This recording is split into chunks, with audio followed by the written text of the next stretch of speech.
Welcome back to our YouTube channel. તો આપણી એક સ્પોકન ઇંગ્લિશ કોર્સની સિરીઝ ચાલી રહી છે અને એ મુજબ આજનો આ 15મો લેક્ચર છે. આજના વિડીયોમાં આપણે WH વાળા શબ્દો જોઈશું. WH વાળા શબ્દો એટલે એવા શબ્દો કે જેની શરૂઆત કાં તો W અથવા તો કાં તો S થી શરૂઆત થતી હશે. મોટાભાગના શબ્દો એવા જ હશે અને તે બધા શબ્દોનો ઉપયોગ પ્રશ્ન પૂછવા માટે થાય છે. તો આજે આપણે એવા શબ્દો જોઈશું. તો ચાલો શરૂઆત કરીએ.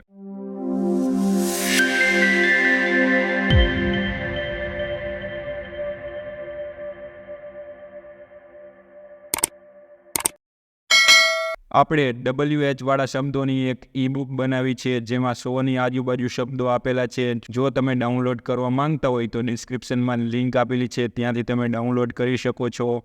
અને આ વિડીયોમાં આપણે 30 જેટલા WH વાળા શબ્દો જોઈશું જે વારંવાર ઉપયોગ થાય છે. તો ચાલો આગળ જોઈએ. ક્યાં? તો આપણે ઘણીવાર સાંભળ્યું હશે કે ક્યાં જઈ રહ્યા છો, ક્યાં જાઓ છો. તો તેના માટે અંગ્રેજીમાં કયો શબ્દ વપરાય છે? વેર. અને વેરનું ગુજરાતી જ્યાં એવું પણ થાય છે. ક્યારે? તો વેરનો ઉપયોગ જ્યારે કંજક્શન તરીકે થાય ત્યારે વેરનું ગુજરાતી જ્યાં તેવું થાય છે. પરંતુ ક્યારેક તમે જોયું હશે કે વેર વાક્યની વચ્ચે આપેલું છે અને તેનું ગુજરાતી જ્યાં તેવો શબ્દ થાય છે. તો વેર જ્યારે કંજક્શન તરીકે વપરાય ત્યારે તેનું ગુજરાતી જ્યાં તેવું થાય છે. અને કંજક્શન એટલે સંયોજક, જે આગળનો ટોપિક છે જે આપણે આગળ જોઈશું. અત્યારે ફક્ત તમે ગુજરાતી યાદ રાખો. તો વેરનું ગુજરાતી શું થશે? ક્યાં. પ્રશ્ન પૂછવા માટે ક્યાં. તો આપણે ઘણીવાર સાંભળ્યું હશે કે આ શું છે, પેલું શું છે, તે શું છે. તો તેના માટે અંગ્રેજીમાં કયો શબ્દ વપરાય છે? વોટ. તો તેનું ઉચ્ચારણ વોટ અથવા તો વોટ બંને તરીકે થાય છે. ક્યારે? તો આપણે પૂછતા હોય છે તમે ક્યારે આવવાના છો, ક્યારે જવાના છો. તો તેના માટે આપણે વેન શબ્દનો ઉપયોગ કરીશું. વેન.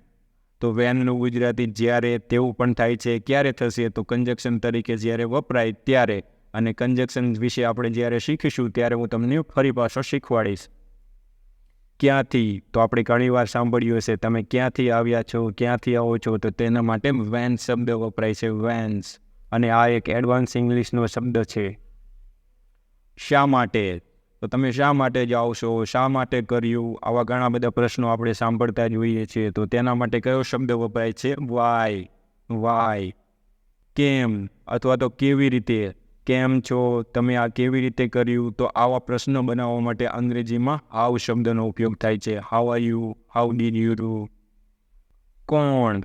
કોણ છો, તમે કોણ છો. તો તેના માટે અંગ્રેજીમાં હુ શબ્દ વપરાય છે. હુ. અને હુ જ્યારે કંજક્શન તરીકે વપરાય ત્યારે તેનું ગુજરાતી કે જે તેવું થાય છે.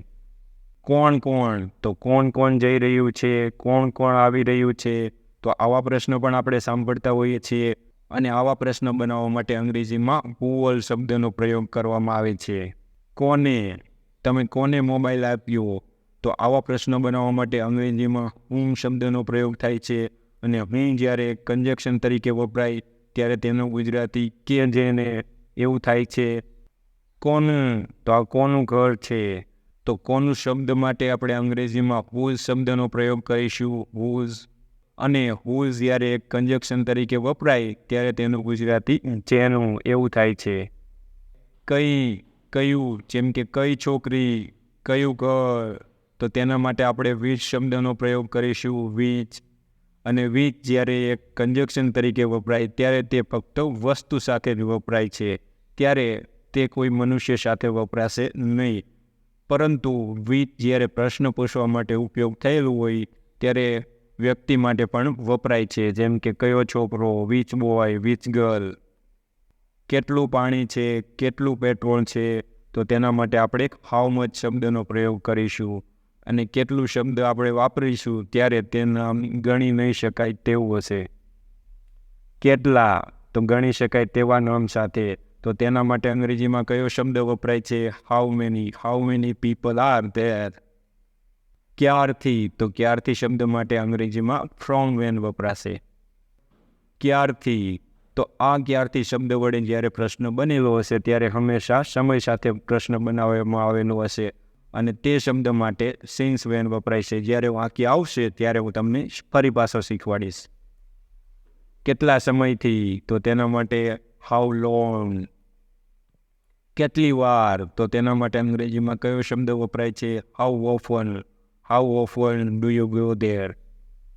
ક્યાં સુધી, તમે ત્યાં ક્યાં સુધી રોકાણા? તો તેના માટે અનટિલ વેન આવશે. ક્યાંથી? From where.